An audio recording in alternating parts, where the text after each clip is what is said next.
I can't emphasize more strongly how important it is for you to figure out how you're going to approach leveraging all of these tools as a new leader of what's happening in your national ecosystem. And I know to some degree there is no such thing as a national ecosystem, but at GERN we ask you to think in terms of what should the vision be of your country. Because as we just learned about the space industry, it's not necessarily the case that you need to be approaching things in the way that the experts and the people with a lot of knowledge have approached them in the past. And if one thing we've learned is that we've got a very much rapid speed of change, exponential growth, and so we need to really understand what it is we're going to do, and in a very deliberate way. So without further ado, I'll turn over to Phil, and I think we've got one other person coming, but I'll turn over to Phil. Phil. Okay. Well, I'm looking through the audience for our colleagues from Tunisia. Sorry, excuse me. I'm looking into the audience for our colleagues from Tunisia with whom I was just speaking. I'm not seeing them.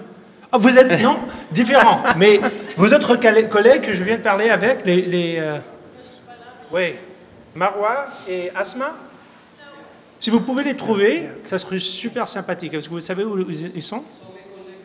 Oui, est-ce que vous savez, puisque je viens de parler avec eux, j'aimerais les intégrer dans la conversation. En anglais, s'il vous plaît. Okay. All righty. Cool. Well, anyway, we'll get to that. So what happened was just now, before this session, these folks that I was just referencing from the Tunisian delegation asked me the question that is the central question of this session. And I think it's a great question for us all to be speaking about. So I was thinking that we would begin the session with them posing the same question to the group and we could respond to it. But anyway, what is the question? So we heard this morning how they've just passed one law in Tunisia to enable their entrepreneurial ecosystem. And they're about to pass a second one, which is going to be about business formalization, focusing on informal. As we know, the Arab Spring began in Tunisia, and it began by a tragic event in which an informal businessman, a man with a business, who was so frustrated with his life as a businessman in Tunisia, put an end to his life. That was the beginning of the Arab Spring. And a lot has unfolded from that event, from that singular act of protest.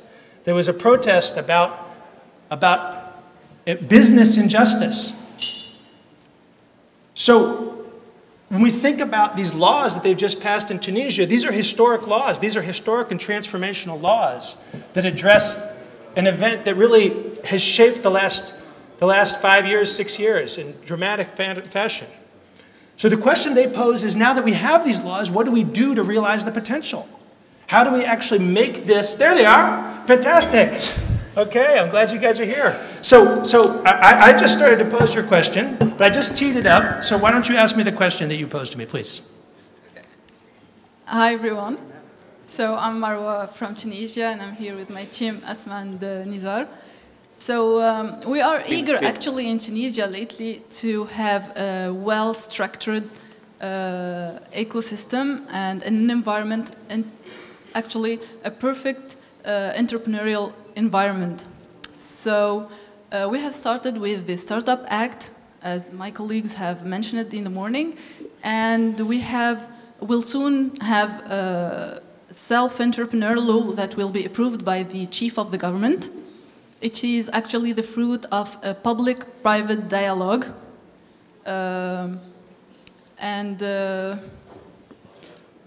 also something else we are willing to do is to organize different international competitions. So because we believe this is the best way to increase the competitiveness of the Tunisian entrepreneurs. In addition to that, we believe that our entrepreneurs need to include the local value chains so that they can increase their survival rate, let's say. So please feel free to exchange your experiences with us and give us the details we need. Great, perfect. Okay, so let me try to hold on. Don't go anywhere. So let me try to restate. No, hang on, Peter. So let me try to restate. So you have a law that's been passed that's focused on business formalization. Sorry, what's the name of the law again? You just told me. Self-entrepreneur law. Self-entrepreneur law, exactly.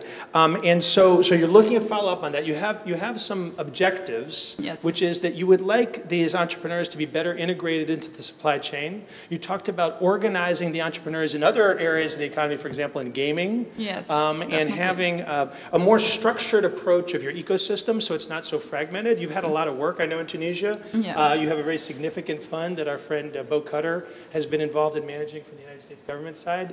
And so I think there's a lot of resource that's gone in, a lot of work to get to this point of these laws. Mm-hmm. But you're trying to figure out what kind of public-private dialogue you can enable to better organize the ecosystem and come up with a plan. Is that, did I express that? Exactly. Okay, so now what we have here, you guys met this group this morning. You've heard from the different folks here. Everybody knows all these people. We're all, so I'm not going to reintroduce everybody.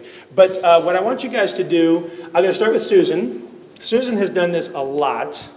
And I'm going to ask Susan on the specific question of a process. So now we're serious. We want to really have serious national impact. It's not just what we've done in our digital tech ecosystem, or it's not just what we've done in kind of the usual players that we knew, that we've organized, but now it's the whole country. You've got an entire country to work with. So how are they going to do this? How's it going to work? Everyone's going to answer this question. Great the answers question. are going to be good because they're for real. They're not kidding around. They actually want to do this. I mean, they're doing it. So I'm going to sit down and listen to you guys. the debate has to start with whether this should be bottom up or top down. And I really like the fact that in a lot of these places you have capitalist entrepreneurs building the solutions to build entrepreneurship versus just programs. Yep. But to get the focus of this session is really about how MDs make things happen. And it all comes back to KPIs and metrics and having the right evaluative tools from the beginning to make sure that there is the accountability and transparency in what you're expecting from the different partners. So you're talking about, where'd you go? There. So you're talking about managing stakeholders. Just sit there. If people are coming from the beginning as groups, oh, welcome. Yep. If people are coming, this is the hot seat now for our questions. Yeah, we're going to rotate the hot seat. This is what I usually do in sessions. We're going to rotate the hot seat. I've been at lots of, in the hot seat. Right now you're in the hot seat. Okay. I've been at lots of things where all these stakeholders come together and everybody's like, as an organization, we're going to do X, Y, and Z. That sounds great, but then there's not the accountability and the KPIs tied to not just an organization, but individuals who are accountable for making those things happen. So from the Gen MD perspective, you probably have a lot of people who have signed up at some level to say, we're going to get involved, we're going to do this, we're going to be this part of this. Everything has to come back to them playing an active role, actually getting things done, period. And if they don't get the things done that they say they would get done, and you don't have a way of actually tying it back, not just to kind of an end goal, but the how and figuring out the process, if they're not following up and doing what they say they're going to do, you need to find a way to make sure you have a way to remove them and find another stakeholder group that will get things done, provide training to them to understand how to make those things happen. But at the end of the day, whether it's a stakeholder partner or an entrepreneur, it always comes back to them actually following KPIs and getting things done. So I'm sorry I'm the direct person that's going to be annoying about these things, but at the end of the day, that's all that matters. Meeting have you already developed all of the data sets you want for how you're going to measure outcomes of? Weren't we just talking about data? We were just talking about data. Hold on. I turned off your mic. Hold on. Okay, you're good. Thank you. So we have a little problem here about data. So we have started working about this. The first step is working on data, then moving to the next step, which is the public-private dialogue, as you have said, starting from the bottom, using the bottom-up approach, which has been working very well in other thematics. We have worked with the bottom-up approach with the public-private dialogue. So this time we are willing to integrate this approach in the entrepreneur with entrepreneurs, I mean, to improve their the entrepreneurs' environment. Okay, when you say working on the data, what exactly do you mean by that?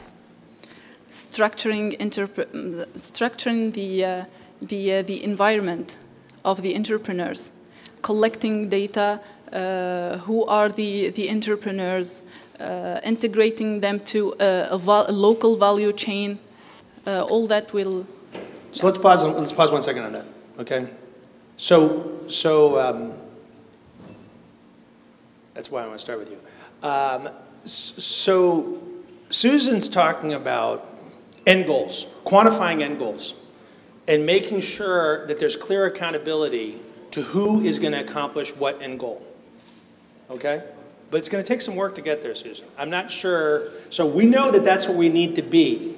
There have to be specific people who are accountable to do specific things that are quantifiable. That's where you want to be. Okay. What I'm hearing from you is that you have a community of people that you've situated on kind of a relational map, right? But you don't have the quantifiable end goals that Susan wants you to have. Exactly. So let's not get frustrated about that. That's just the reality. No. Love it. Okay. This is the best when you can do it from scratch. Okay, interject. Okay, here we go. Next, yeah.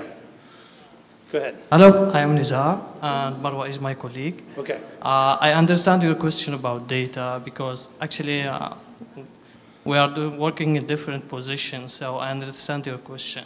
Actually, we are collecting data, then we're extracting specific indicator about the ecosystem performance in each stage and with each stakeholders. And from each indicator, we understand where exactly the problem existing. So that's why we're coming up with some few local solution that designed specifically to according to our ecosystem. And according to each actor? According to each actor? Yeah. Okay. So after doing the diagnosis and extracting data and doing the evaluation and see each indicator, we jump to the next phase is about convincing and lobbying among stakeholders and partners about how can we interact on how can we solve this kind of problems in the ecosystems, and then where the dialogues between the private sector and the public sector comes. Did I answer your questions? Okay, hold on, because what we're using you guys as a case study. So don't worry, because I think I want to kind of explore the ideas here. Mm-hmm. I also want to solve your problem, but I want to just think about the ideas here. So thank you very much. That's great. So what you're saying is that actually you have more of what Susan was asking for than I was just suggesting, right? But let's say that you have mapped this out, right? And you have some notion of what commitments might look like, right? But that doesn't mean that anybody's actually made those commitments. So I want to turn to you two guys, because you're data guys, okay? So how would you go about, first of all, structuring the environment so that you would know who the relevant players are and what their responsibilities might be, which is the first stage. You guys have already done that. Not everybody in the room has done that. So you may be still in your smaller ecosystem, whatever it is, your sort of entrepreneurship ecosystem, but not the national ecosystem. So you've got this smaller group, you want to broaden it. You got to figure out who the players are and what they might be accountable for. And second, how to quantify that, how we're going to measure it so that you can know after 3 years or 2 years or 1 year, did we do what we said? Actually, 1 year, 2 years, and 3 years. Like, how are we doing? And is there some sense of if this group or individual team is not accomplishing its objectives, do we find somebody else to do that role? So you two guys, how you would do that? And we don't have that much time, actually, so let's just make it pretty fast. Sorry. I know I talked a lot. I know I talked a lot. It's not my fault we don't have a lot of time. Everything else went over, now we get stuck. We have 15 minutes. Okay. That means we each have 2. Right. So I could start you have map already, and you're in Tunisia, but what about the regions? Do you know what is happening in the regions? Who are the champions in each one of the regions? Where do you have more presence of someone mobilizing a community in the different how do you call the regions? I don't know, provinces or whatever it is. Because probably you have the bulk of it in Tunisia right now.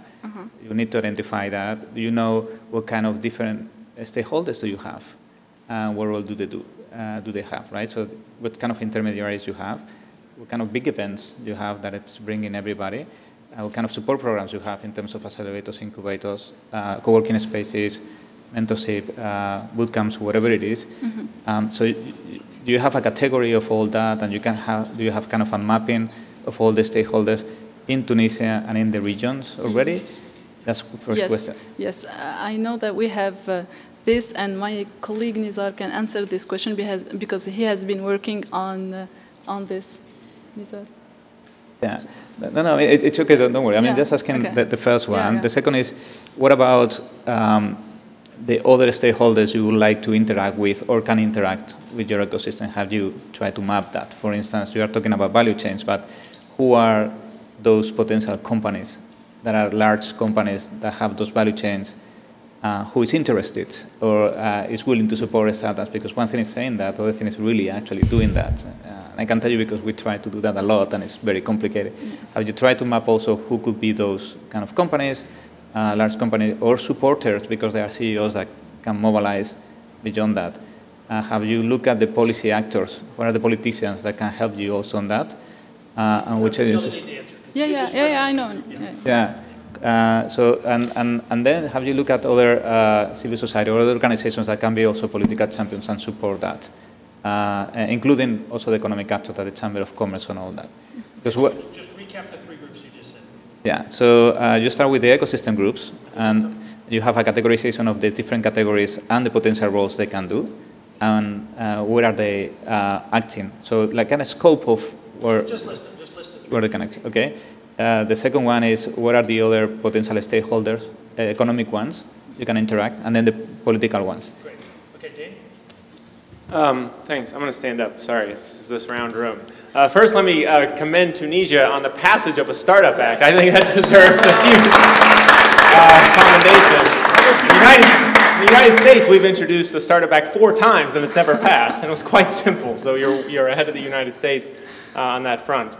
So in my 2 minutes before Phil pulls, a minute and 40 seconds, I already wasted 20. I would say both to Tunisia, but also to the others in the room, 3 things for you. One that Tunisia has already done is use the information, the assessment. You've established a baseline, and you're using that baseline to gain consensus and clarity. And even though Tunisia, it sounds like Tunisia has that, as Phil mentioned, there's a lot of ecosystems where we still don't have that, where all the ecosystem actors don't have a common framework or a common set of numbers to point to and say, here's our strengths, here's our gaps, here's where we need to act.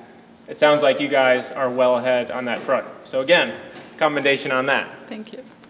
What that allows you to do then is to figure out where you're going to focus.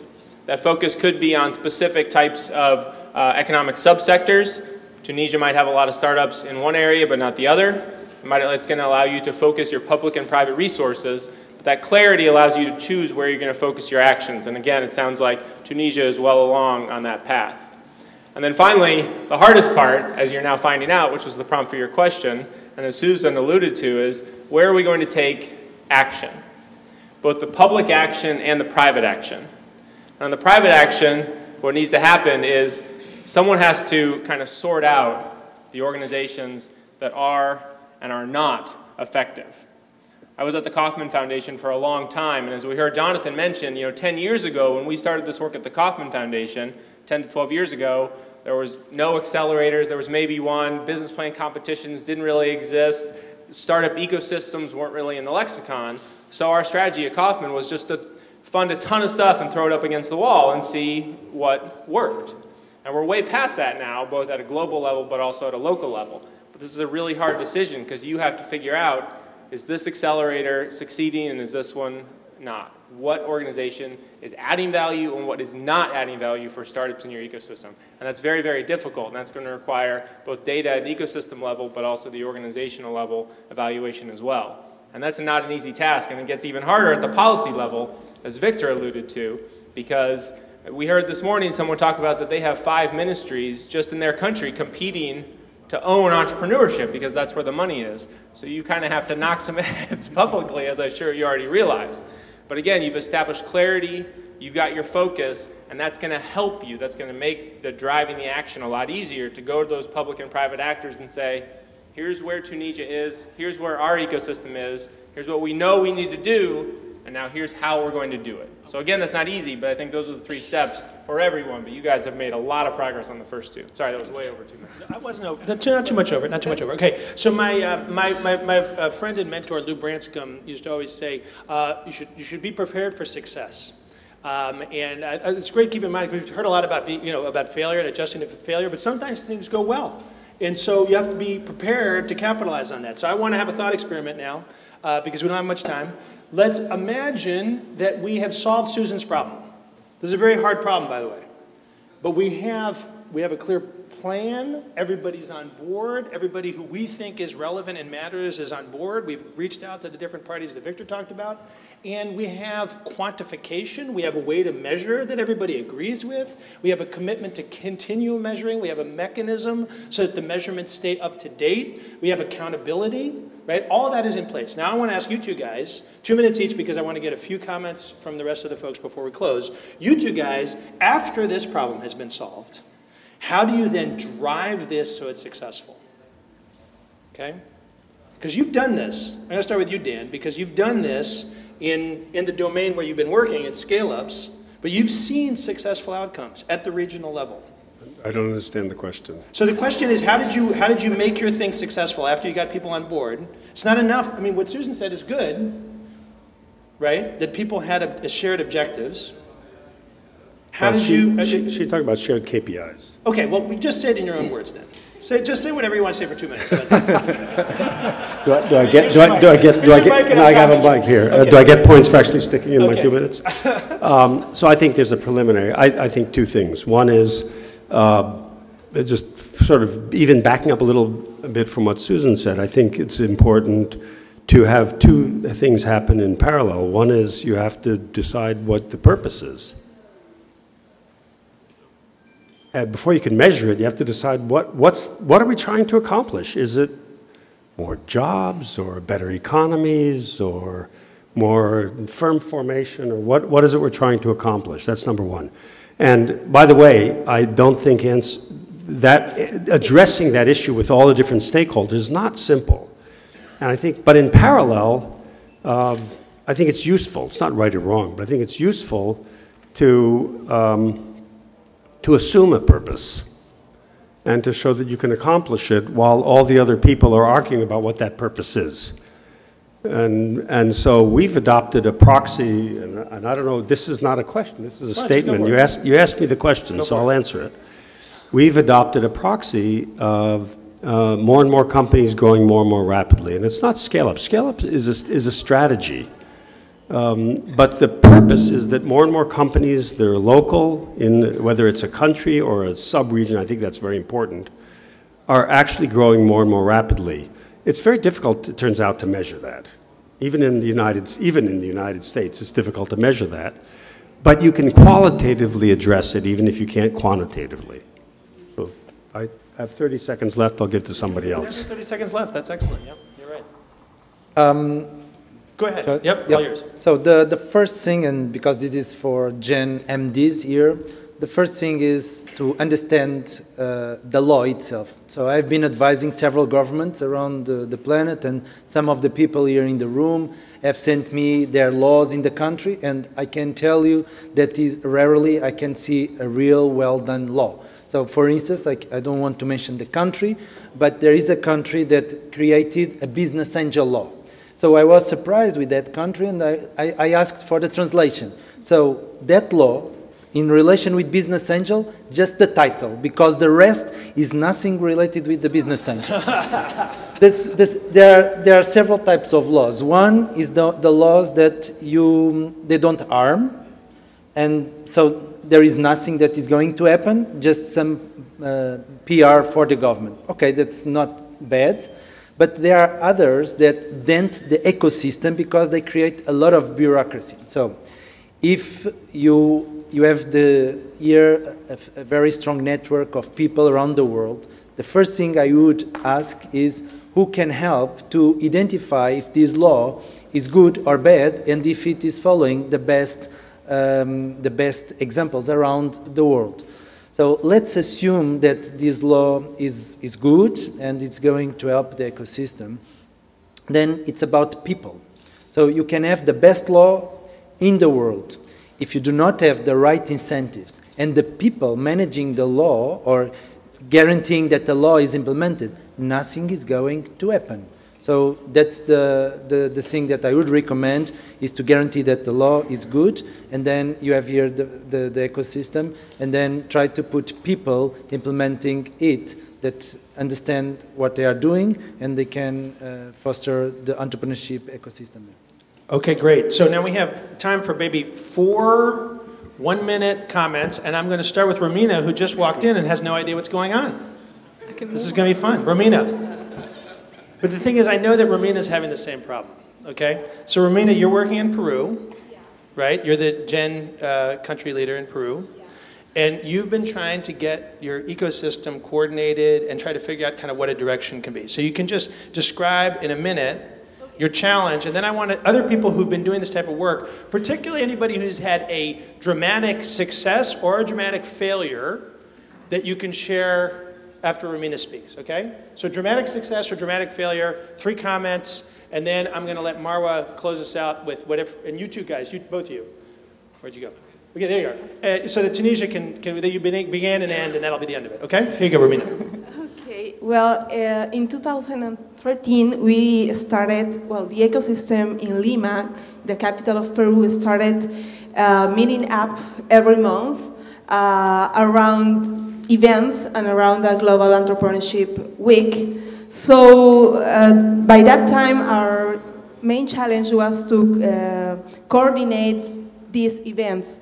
After that, with the years, of course, the challenges increased, and we realized that we had to set in one more step than just coordinating events. So now we are gathering together the government, incubators, accelerators, investor networks, and we find out that our main challenge as an ecosystem is accountability, because we think that we are doing a lot of things, but we are not necessarily measuring it.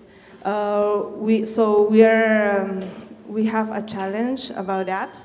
We also have a challenge of vision, because each player may have its own agenda and its own objectives. So for the country to develop and to be one step forward in our ecosystem, is important for us that we coordinate more, but at the level of objectives, of strategies, and not only based on activities or events.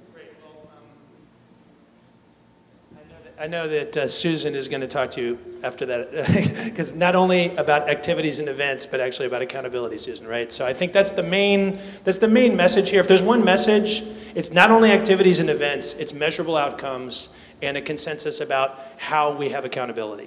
Without that, you just cannot be successful. So that's the main message, and then we've talked about how you get people together. Okay, dramatic success, here we go. Yeah, or failure, anything. Anything as long as it's dramatic. Actually, I would like to share a little bit our experience, because we are developing a strategy for entrepreneurship development. I'm a state minister from Ethiopia, just learning here from others also. So having a law by itself, it's not enough, you know. We do have a lot of laws, so unless we have a mechanism to implement them, simply they remain to be laws, you know. Of course, as a government, we need to create the enabling environment, but, you know, to implement it practically down on the earth, we should have a mechanism. In my country, we do have a lot of laws, strategies, policies that generally support the private sector. But my country, in the ranking of entrepreneurship, is low in the region. Therefore, now we are developing a strategy, cross-sectoral strategy, that could be mainstream in every crucial sectors. And now we are pulling the main actors of the ecosystem. And in fact, we have inter-ministerial platform now, working groups, and two purposes here. First, we want to have a participatory development of the strategy itself, including from the private sector. Secondly, we want to create the ownership also during this process, so that during the implementation, they will also be a part of it. In fact, we need to have actionable plan, what we said, targets, and monitoring and evaluation also, so that every actor will take it, and later on also can be measured, and also, of course, the accountability issue also will come later on. So this is what we are doing it, but let us not be naive that law is one small element. What is most important is to bring the main actors of the ecosystem and empower them. I like this bottom, top, and top-down approach, to merge together so that we can create a movement, that could challenge, the process, I think. Thank you very much, Minister Mulas. So and what I'm hearing is that both Tunisia and Ethiopia will be reporting to us next year about the frameworks that you've put in place and the movement. So that's really exciting to hear from two countries that are making significant progress. So please go ahead. I think we're honored with another minister now. Well, Jose Miguel Checo from Dominican Republic. I've been working a lot with the ecosystem lately, and I think first of all we need to think entrepreneurially to be able to develop that too. What I mean by that, I mean that once we have all the mapping, once we have all the KPIs, once we have all that, we just have an hypothesis. What's going to happen next is that you're going to start to implement, and then you're going to discover the truth. That's what happens with the startup. You say, oh, this is what the market wants, and then you realize that's not exactly, and you either pivot or iterate. So you have to think that way to develop the ecosystem. Otherwise, you get in a fixed mode that is the Texas, is the tech sector, is this sector, is the other sector, and then you don't have angle to do the switching. And that's one of the problems with the law. We have an entrepreneurial law, it's not. We still have the government to sign it for the final directives. But really, the best thing that we try to do with the law is have something like an umbrella law, I call it. Something that we can keep on hanging things on, so it will allow us to do more things. But we cannot define so specifically. So that's my comment. So the importance of adaptability, and for those people who don't have laws yet, first of all, that they actually be laws about something that has to do with the law is supposed to be about. I'm sure that the law in Tunisia is, because it was bottom-up drafted. I heard about that this morning. So, but also that it be written in such a way that it allows for learning and flexibility. So anyway, okay, please go ahead. Just maybe one more, possibly two more. We're taking you guys a little bit over. I was going to end on time, but it doesn't seem like that's the vibe. So a couple of people want to talk, then we'll wrap. We may be a few minutes over, but it's just the way life is. If you want to leave, you can leave. Good afternoon. Celia Gates, Global Brainstorm. A quick question. Having successfully mapped what works, what are your recommendations in terms of sharing that information with the rest of the ecosystem for the benefit of other people? Okay, so you actually have a question for Susan? Or for anybody? The experts. Okay, so, but presumably the experts, presumably the goal, you've already defined it with the ecosystem. You haven't just defined it. So within each specific field, there are specific hurdles which at times we find ways to overcome. I feel that the Global Brainstorm is failing because we're discovering loads of valuable information that we're then not necessarily sharing. Okay. And I'm sure there's other opportunities that other people have learned things that we don't know. How can we better share the success that we learn? Got it. Okay. All right. I think that sounds like something that we definitely want to do. Okay. Yep. Go ahead, Peter. Yeah, double mics here. Thank you very much. 3 minutes. I think one of the things that we seldom overlook is our own internal structures.